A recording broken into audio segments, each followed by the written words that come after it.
بسم اللہ الرحمن الرحیم۔ السلام علیکم ورحمۃ اللہ وبرکاتہ۔ امید ہے سب خیریت سے ہوں گے۔ بیٹا کل ہم نے پڑھا تھا سورۃ اللیل اور آج ہم پڑھیں گے سورۃ الضحیٰ۔ سورۃ الضحیٰ یہ مکی صورت ہے، اس کی 11 آیات اور 1 رکوع ہے اور یہ پارہ نمبر 30 میں صورت موجود ہے۔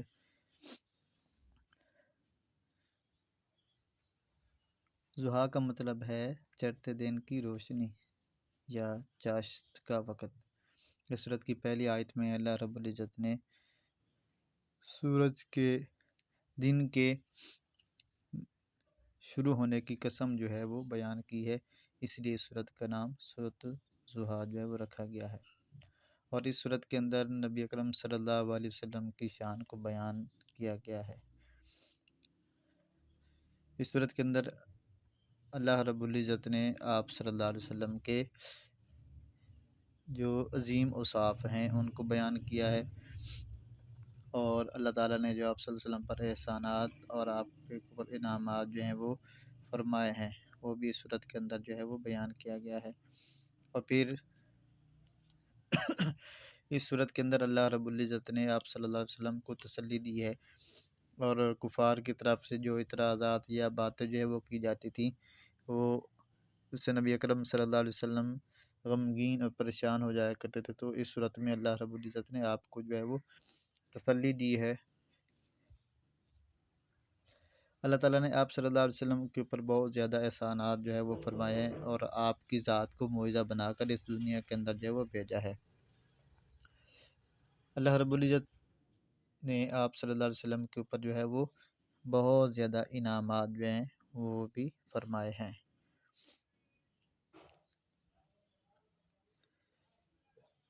نبی اکرم صلی اللہ علیہ وآلہ وسلم جب آغاز اسلام تھا، دین کی تبلیغ جو ہے وہ شروع کی، تو قرآن جو ہے وہ جب نازل شروع ہوا تو جو وحی تھی وہ کچھ عرصہ کے لیے جو ہے وہ رک جاتی، کیونکہ نبی اکرم صلی اللہ علیہ وآلہ وسلم پہلی مرتبہ جب آپ کے اوپر وحی نازل ہوئی تو آپ جو ہے وہ پریشان ہوئے، تو اس لیے اللہ رب العزت نے آپ کے دل کے اندر شوق کو بڑھانے کے لیے وحی کو جو ہے وہ کچھ دیر کے لیے موقوف کر دیا۔ تو کفار کی طرف سے یہ اعتراض آنا شروع ہو گئے کہ آپ کا جو رب ہے وہ آپ سے ناراض ہو گیا ہے، اس لیے وحی جو وہ نازل نہیں ہو رہی اور آپ کے رب نے آپ کو چھوڑ دیا ہے۔ تو اللہ رب العزت نے آپ صلی اللہ علیہ وسلم کو تسلی دی کہ آپ کے رب نے آپ کو اکیلا جو ہے وہ نہیں چھوڑا، اور نہ ہی وہ آپ کا رب جو ہے وہ آپ سے ناراض ہے۔ اور یہ جو مشکلات ہیں جو آغاز اسلام تھا اس کے اندر جو ہے وہ بہت زیادہ مشکلات تھیں، تو اللہ رب العزت نے آپ صلی اللہ علیہ وسلم کو یہ بھی تسلی دی کہ یہ مشکلات کا جو دور ہے وہ بالکل مختصر ہے، اور آپ کا آنے والا ہر وقت جو ہے وہ پہلے سے بہتر ہوگا۔ پھر اس صورت کے اندر اللہ رب العزت نے آپ صلی اللہ علیہ وسلم پر جو احسانات کیے ہیں ان کا ذکر فرمایا ہے۔ اللہ رب العزت نے آپ صلی اللہ علیہ وسلم کو یہ انعامات جو ہیں وہ دیے ہیں کہ آپ صلی اللہ علیہ وآلہ وسلم دنیا کے اندر اللہ رب العزت نے سب سے زیادہ جو شانیں جو ہیں وہ آپ کو عطا کی ہیں، اور اللہ رب العزت قیامت کے دن بھی آپ صلی اللہ علیہ وسلم کو بہت زیادہ انعامات سے نوازے گا۔ آپ صلی اللہ علیہ وسلم سب سے پہلے جنت میں داخل ہوں گے، آپ صلی اللہ علیہ وسلم سب سے پہلے جو ہے وہ شفاعت کریں گے، آپ صلی اللہ علیہ وسلم کے ہاتھ میں جو ہے وہ حمد کا جو ہے وہ جھنڈا ہوگا۔ تو یہ سارے کے سارے جو انعامات ہیں آپ صلی اللہ علیہ وسلم کو ملے ہیں، اور آپ صلی اللہ علیہ وسلم کی جو امت ہے وہ سب سے پہلے جنت میں داخل ہوگی، اور یہ اللہ تعالیٰ نے آپ صلی اللہ علیہ وسلم کے انعامات کا ذکر جو فرمایا ہے۔ پھر آپ صلی اللہ علیہ وسلم کے اوپر جو احسانات ہیں وہ یہ ہے کہ آپ صلی اللہ علیہ وسلم یتیمی کی حالت میں اللہ تعالیٰ نے آپ کو جو ہے وہ اکیلا نہیں چھوڑا، بلکہ آپ کی پرورش کا جو ہے وہ اللہ رب العزت نے اہتمام فرمایا، اور آپ کے دادا حضرت عبد المطلب اور آپ کے چچا حضرت ابو طالب نے آپ صلی اللہ علیہ وسلم کی پرورش جو ہے وہ فرمائی، اور پھر اللہ رب العزت نے آپ صلی اللہ علیہ وسلم کو نبوت اور رسالت سے سرفراز فرمایا، اور اپنی معرفت کاملہ جو ہے وہ عطا فرمائی۔ پھر زمین کے خزانوں کی جو کنجیاں ہیں، جو چابیاں ہیں، وہ اللہ رب العزت نے آپ صلی اللہ علیہ وسلم کو عطا فرمائی، اور اللہ رب العزت نے آپ کو غنی کر دیا۔ یہی وجہ ہے کہ آپ صلی اللہ علیہ وسلم نے کبھی بھی کسی سوالی کو اپنے در سے جو ہے وہ خالی نہیں موڑا۔ جو بھی سوال ہی آتا، جو بھی کوئی شخص آپ صلی اللہ علیہ وسلم سوال کرتا، آپ اس کا سوال کو پورا کرتے، اور جو بھی کوئی چیز مانگتا آپ اس کو جو ہے وہ عطا فرمایا کرتے تھے۔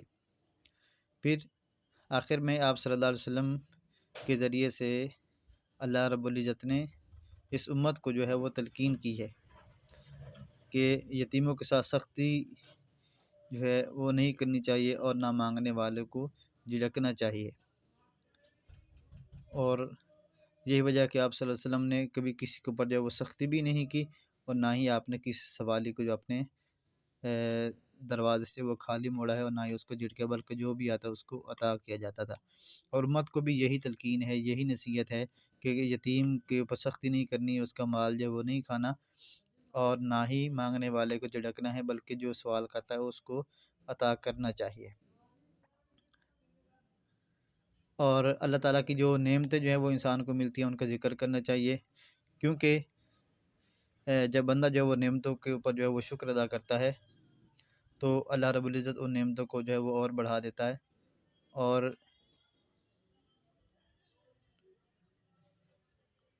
نعمتوں کا جب انسان جو ہے وہ ذکر کرتا ہے تو یہ اللہ تعالیٰ کی ان نعمتوں کے اوپر شکر جو ہے وہ ادا کیا جاتا ہے۔ تو یہ سورۃ والضحیٰ کے اندر اللہ رب العزت نے آپ صلی اللہ علیہ وسلم کی شان کو جو ہے وہ بیان فرمایا ہے۔ اب ہم اس کے سوالات جو ہے وہ دیکھتے ہیں۔ سوال نمبر 1 ہے، درست جواب کا انتخاب کیجیے۔ سورۃ والضحیٰ میں قسم بیان فرمائی گئی ہے چڑھتے دن کی روشنی کی، شکر ادا کرنے کا ذریعہ ہے، نعمتوں کا تذکرہ۔ حضرت محمد رسول اللہ صلی اللہ علیہ وسلم کی پرورش کرنے والے چچا کا نام ہے حضرت ابو طالب۔ سورۃ والضحیٰ میں ڈانٹنے اور جھڑکنے سے منع کیا گیا ہے، مانگنے والوں کو کبھی بھی مانگنے والوں کو جھڑکنا اور ڈانٹنا نہیں چاہیے۔ یہ ہمارے معاشرے کے اندر جو ہے نا یہ بات بہت عام ہے، لوگ جو ہیں ان کے ساتھ مذاق کرتے ہیں اور ان کو جو ہے وہ برا بھلا کہتے ہیں، تو یہ اللہ تعالیٰ کی ناراضگی کا سبب بنتا ہے۔ اس لیے کبھی بھی جو ہے وہ سوال کرنے والوں مانگنے والوں کو جھڑکنا بھی نہیں چاہیے اور ان کو ڈانٹنا بھی نہیں چاہیے۔ اگر کچھ ہے تو ان کو دے دینا چاہیے، اگر نہیں ہے تو پھر بڑے اچھے طریقے سے اس کو جو ہے وہ روکنا چاہیے۔ سورۃ والضحیٰ میں مشکلات کے دور کو قرار دیا ہے۔ مختصر جو مشکلات ہوتی ہیں یہ عارضی ہیں، آپ صلی اللہ علیہ وسلم سے یہی فرمایا گیا ہے۔ اس کے بعد آگے ہے کویسچن نمبر 2 ہے، مختصر جواب دیجیے۔ سورۃ والضحیٰ کی وجہ تسمیہ تحریر کیجیے۔ اس کا آنسر ہے ضحیٰ کا معنی ہے چڑھتے دن کی روشنی۔ سورت کی پہلی آیت میں چڑھتے دن کی روشنی کی قسم بیان کی گئی ہے، اسی مناسبت سے اس سورت کا نام سورۃ والضحیٰ ہے۔ یہ آپ کا شارٹ کویسچن نمبر 1 ہے۔ شارٹ کویسچن نمبر 2 ہے، سورۃ والضحیٰ کا مرکزی مضمون کیا ہے؟ سورۃ والضحیٰ کا مرکزی مضمون مقصد نزول اور مرکزی خیال حضرت محمد صلی اللہ علیہ وسلم کی شان مبارک کا بیان ہے۔ یہ آپ کا دوسرا شارٹ کویسچن کا آنسر ہے۔ شارٹ کویسچن نمبر 3 ہے، سورۃ والضحیٰ میں کن لوگوں سے سختی نہ کرنے کا حکم دیا گیا ہے؟ اس کا آنسر ہے سورۃ والضحیٰ کے آخر میں حضرت محمد صلی اللہ علیہ وسلم کے ذریعے امت کو تلقین کی گئی ہے کہ نہ یتیموں کے ساتھ سختی کی جائے اور نہ مانگنے والے کو جھڑکا جائے۔